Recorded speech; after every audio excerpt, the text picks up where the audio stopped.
In this 1-minute video, I will teach you how to create text-to-speech for free. Step 1. Visit the audacityteam.org website and download the Audacity installer.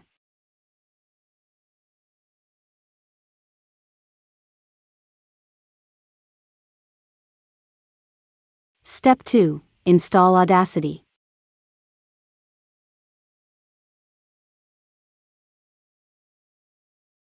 Step 3. Click the Audio Setup button and select Audio Settings.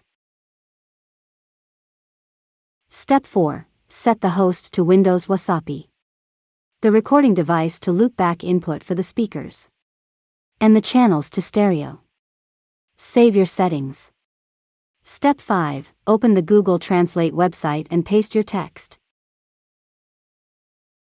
Step 6. Go back to Audacity and press the Record button. Step 7. Go back to Google Translate and play the audio.